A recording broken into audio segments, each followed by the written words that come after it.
Bem-vindos, turma! Bom dia, boa tarde, boa noite. Mais uma aula sobre o nosso curso da Lei Maria da Penha. No caso, a gente está na aula 5. E na aula 5 a gente vai conversar um pouco sobre o título 2 da Lei Maria da Penha. O título 2 da Lei Maria da Penha é titulado Da Violência Doméstica e Familiar contra a Mulher. E ele tem só 3 artigos, mas os 3 artigos são muito importantes. O primeiro deles, que é o 5º, ele vai definir a violência doméstica e familiar contra a mulher. Ele vai falar sobre disposições bem importantes da aplicação da Lei Maria da Penha. O artigo 6º ele vai falar que a violência contra a mulher é uma forma de violação aos direitos humanos. E vem o artigo 7º falando das 5 formas de violência doméstica e familiar contra a mulher. Então, por favor, preste bastante atenção nessa aula, porque é nessa aula que a gente vai estudar quando é que é aplicada a Lei Maria da Penha. Eu trouxe não só a questão legal, eu trouxe questões doutrinárias e trouxe principalmente questões jurisprudenciais sobre a aplicação da Lei Maria da Penha. Então, eu estou compartilhando a minha tela para a gente ir para o PDF, né? Então, aula 5 da violência doméstica e familiar contra a mulher, a gente vai estudar o título 2, que é chamado da violência doméstica e familiar, e o título 2, a legislação dele tem do artigo 5º ao 7º. Então, está aqui do artigo 5º ao 6º e ao 7º para você dar uma olhada, e a gente vai falar um pouco sobre isso. Então, o artigo 5º, pessoal, ele vai definindo o que é, qual é o conceito de violência doméstica e familiar contra a mulher.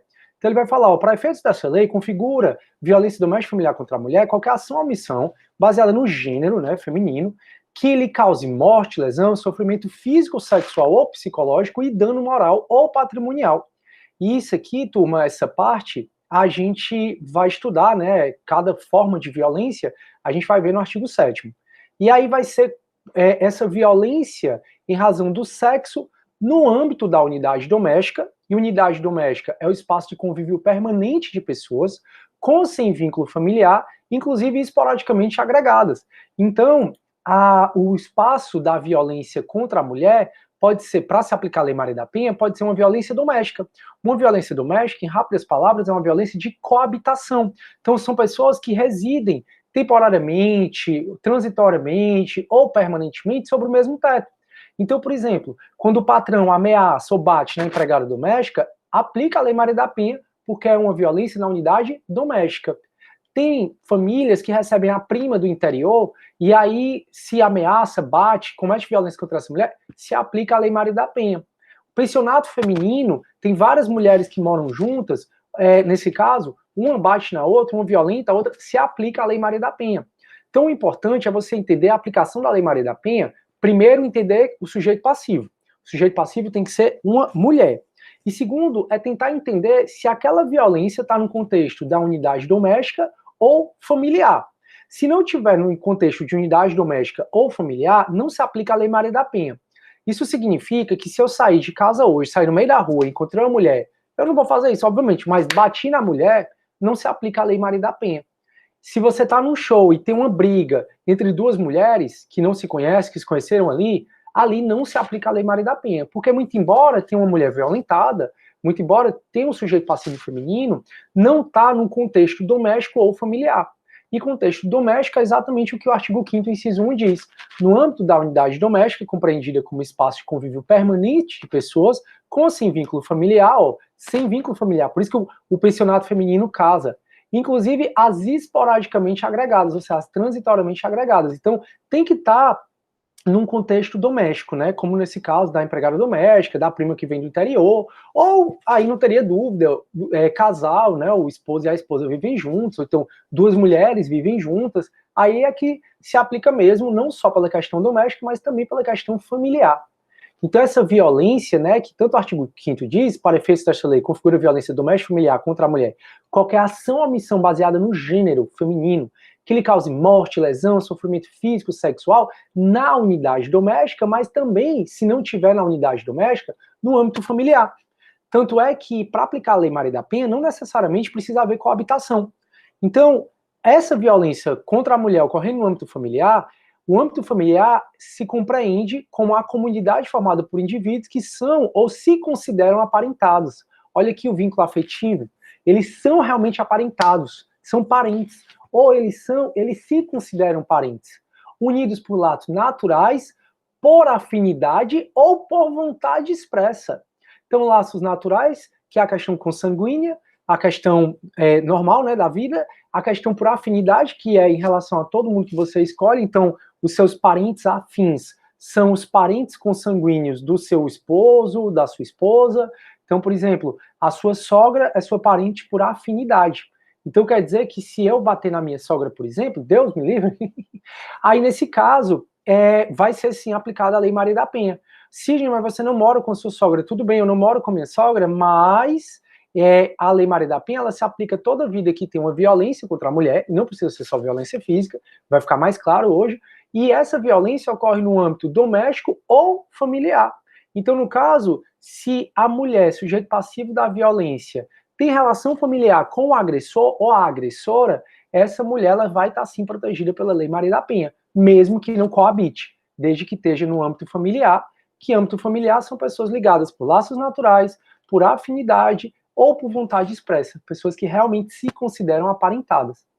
E por fim, se aplica a Lei Maria da Penha também quando a violência contra a mulher ocorre em qualquer relação íntima de afeto, na qual o agressor conviva ou tenha convivido com a ofendida, independentemente de coabitação.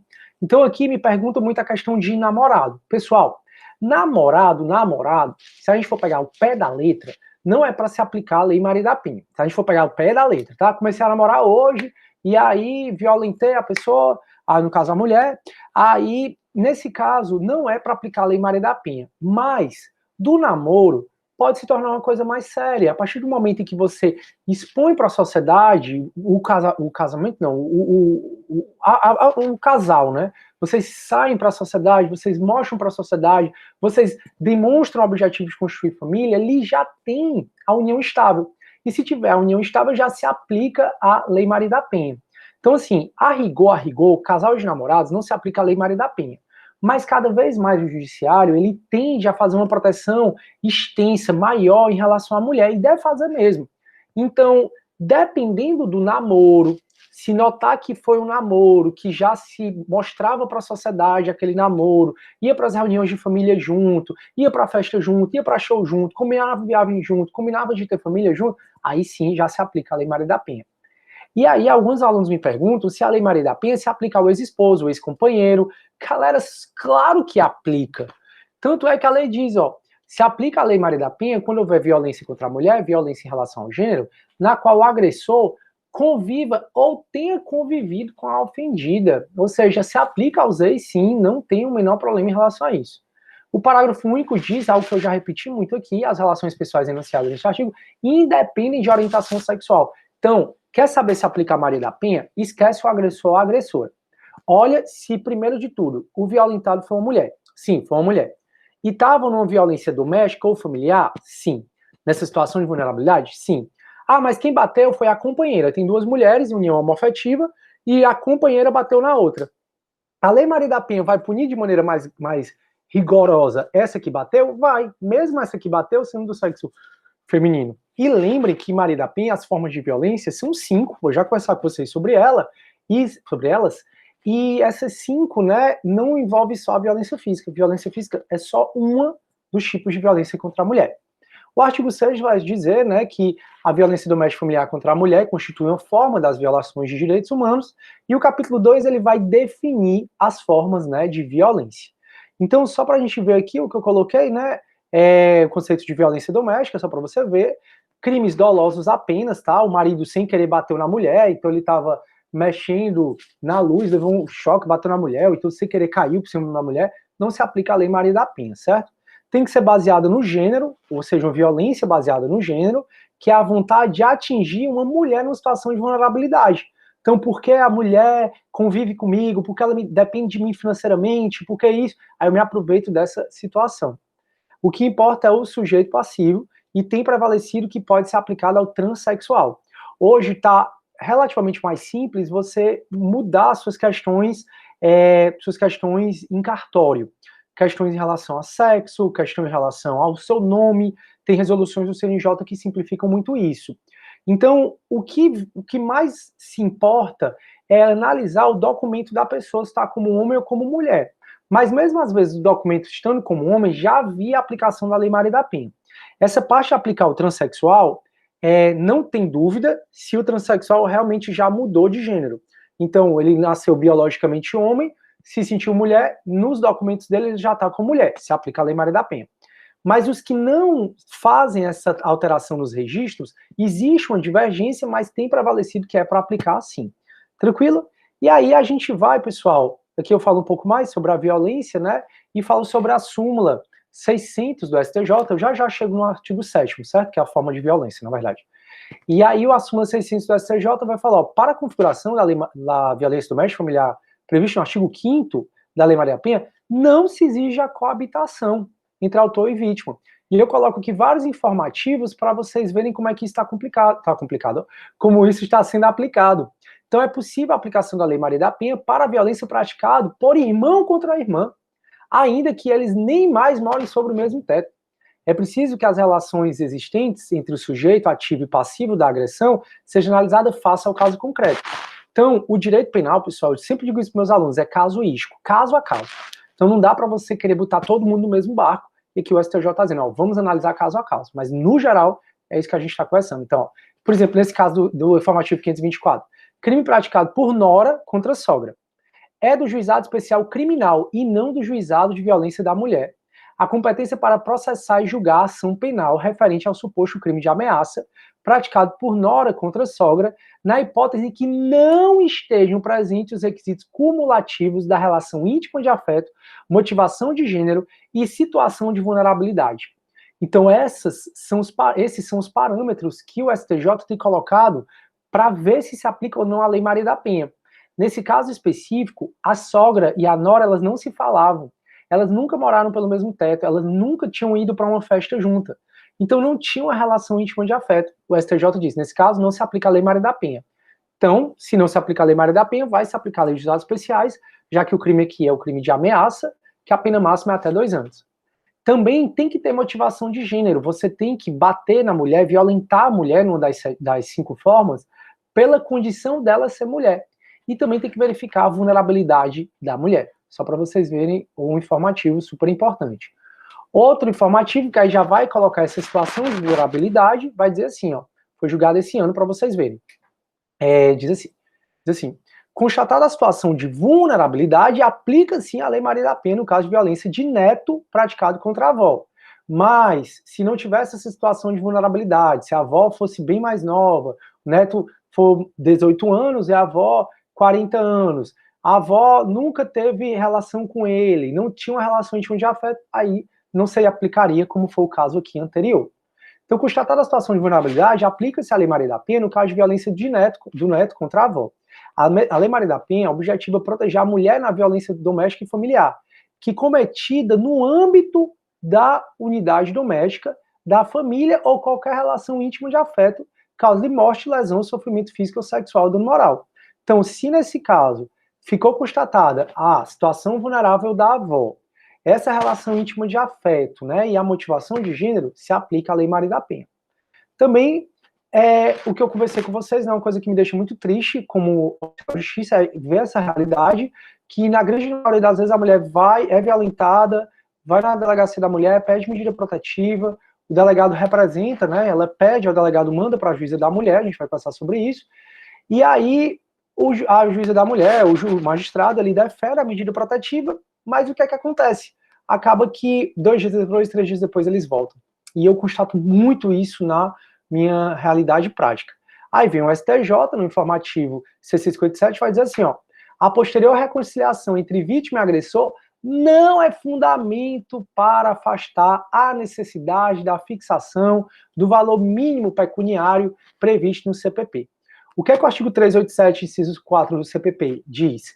Diz que na sentença condenatória, o juiz deve fixar o mínimo de indenização cabível para a vítima. Então, o fato de, quando o juiz for condenar o indivíduo, ele notar que ele e a mulher voltaram, ainda assim, nessa condenação, o juiz pode colocar o mínimo de indenização, o que diz o STJ. E aí, bora para as formas de violência, né? São 5 formas de violência e o código, ele é muito claro, pessoal, ao narrar essas 5 formas de violência aqui no artigo 7º. Diz assim, ó, são formas de violência doméstica familiar contra a mulher. A física, entendida como qualquer conduta que ofenda a integridade ou saúde corporal, que é uma forma bem comum, mas a gente tem uma violência psicológica, entendida como qualquer conduta que lhe cause dano emocional e diminuição da autoestima. Então, chamar a pessoa, você é uma vaca, você é uma vagabunda, você é uma gorda, olha o seu tamanho. Aí isso causa um dano emocional. Perturbe o desenvolvimento, vise degradar ou controlar suas ações, comportamentos. Então, você não vai sair de casa não. Por quê? Porque eu não quero. Você não vai trabalhar não. Por quê? Porque eu não quero. Isso são tipos de violência psicológica. Cuidado para não confundir a violência psicológica com violência moral.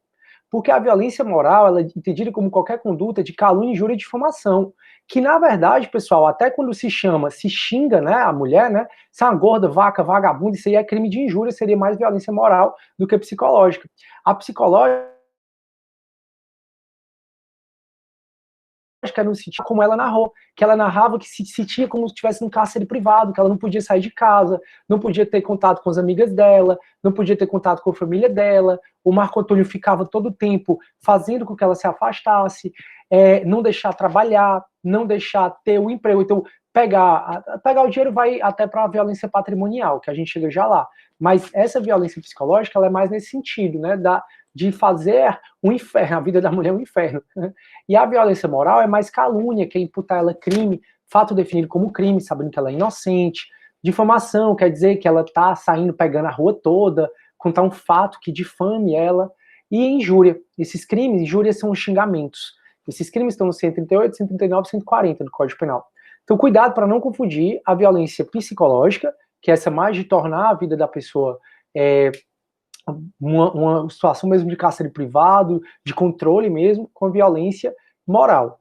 Também nós temos, além da violência física, a psicológica e a moral, nós temos a sexual, entendida como qualquer conduta que constranja a presenciar, a manter ou participar de relação sexual não desejada, mediante intimidação, ameaça, coação. Veja como a lei é completa ao definir os tipos de violência, né? E também a violência patrimonial, entendida como qualquer conduta que configure retenção, subtração, destruição parcial total dos objetos, instrumentos de trabalho, documentos pessoais, bens. Então, é o cara quebrar as coisas da mulher, é o cara esconder as coisas da mulher, é o cara ficar com o salário da mulher. Então, nesse caso, são violências. Então, tem 5 tipos de violência: violência física, violência psicológica, violência moral, violência. Lembra, né? Violência moral é dos crimes contra a honra. Por isso que violência moral. Porque os crimes contra a honra visam proteger a sua moral. Sua honra, sua moral. E aí a violência sexual e também a violência patrimonial. Esses são os tipos de violência, certo? Aí eu converso aqui sobre os exemplos, né, dessas violências e termino a aula. Show de bola! E aí, galera, muito bom, né, essa parte da gente conversar um pouco sobre essa Lei Maria da Penha. Enfim, estou super feliz, vou parar minha aula e a gente se vê na próxima aula, aula 6, uma aula antes da primeira avaliação. Eita! Tchau, turma, tudo de bom.